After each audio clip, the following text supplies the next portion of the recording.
So today's project is going to be to my paper boxes. I have always wanted to make these, and they looked really super duper hard. And I just made this one, and I can tell you it's not. We're also multitasking today while I am doing this. My hubby is working on breaking down apples to put in the dehydrator. So you'll see him walking back and forth and appling occurring, and you might even hear him. So you hear that lovely swish squish of apples being cut. It's just progress happening around here. Because like I told you, it's real life. So what I'm doing, the directions I found is the origami gift box tutorial from Activity Village, and I will put the link in the description box down below. Go and print yourself off a copy of the instructions because they are very clear and easy to follow. What I'm going to do is start with some of the Halloween scrapbook paper. I picked out a few. The next box I'm going to make is using this lovely print that says Halloween. Happy Halloween, I guess. And the back is black. I thought it was going to matter that I was using two-sided paper, that you might see the inside, but you don't see this back side. So you are totally cool to use single-sided paper. Just happens the Halloween paper I have is all double-sided. And I'm trying to kind of use up this stack. This is the item from Stash that is getting used up. So I am going to start by cutting off the white edge and then folding it following the instructions, and I will speed it up so you can see me do it at a quicker pace.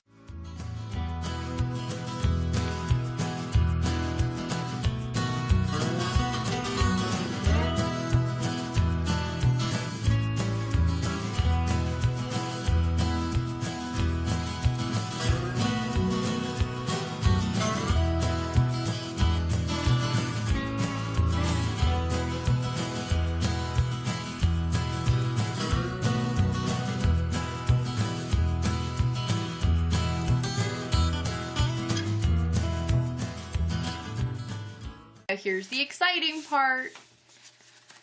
Let's see. And it's like magic. It just folds over the little ends and you push it in.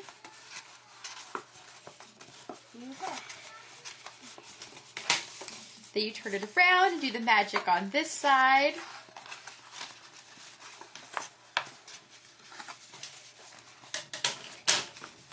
Boom!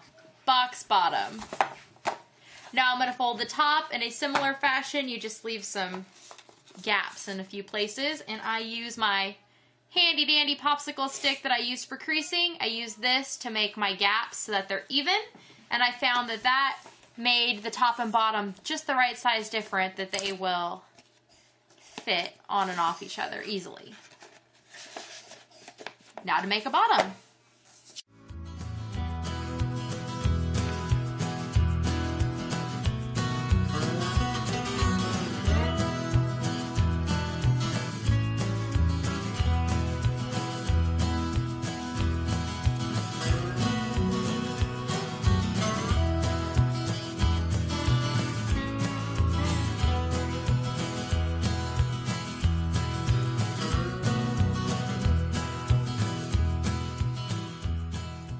And now we're to the magic again.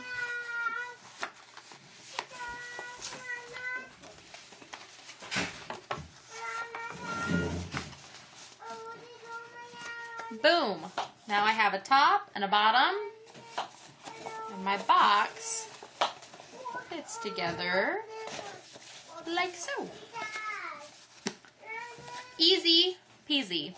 I just need to put a little dab of glue down here in the bottom to hold these little edges together. We have Halloween boxes. So here is the stack of 4 that I made out of the 12 by 12 paper. And I'm gonna take a break for lunch, and then I will try making some in some smaller sizes.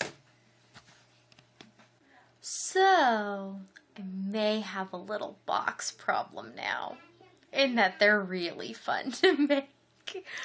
So these are the ones I showed you earlier. All 4 of these are made out of the 12-inch paper. Then I made these. The big ones are made out of 12-inch paper. And these are made out of 6-inch paper squares. And these are made out of 4-inch paper squares. Now the 6-inch paper squares work just fine with the scrapbooking paper. I did feel like the 4-inch squares would be better with a thinner paper, of maybe an origami paper or even a typing paper. It just ends up a little thick and things are not so nice. So inside of this one though is kind of the fun part.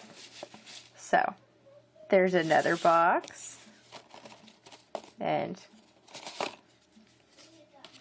another box. That's a 12-inch, an 8-inch. This one's an 8. This is a 6-inch. I'm trying to do this one-handed. Unsuccessfully, clearly. And then, yes, the 4-inch. So the way I got the 4-inch boxes, or why I made 4-inch boxes, was because I used the 12 by 12 scrapbook paper. And when I cut it down to get 6-inch pieces, obviously you end up cutting it into quarters and you get 4 pieces of paper out of each scrapbook page. When you cut an 8-inch square out of a piece of scrapbook paper, you are left with a 4-inch strip along each side, which cuts down to be, 4-inch squares, which I turned into these. So I would say this is a very successful project, and I would recommend that everybody try it because, hello, new life skill. I don't really understand why I learned to make paper airplanes as a child and cootie catchers and never to make useful boxes that are also kind of pretty. So check back tomorrow and you will see the next of my 31 projects in 31 days. If you go ahead and subscribe down below, it'll pop into your feed automatically and that way you won't miss out. I will talk to you all later. Bye!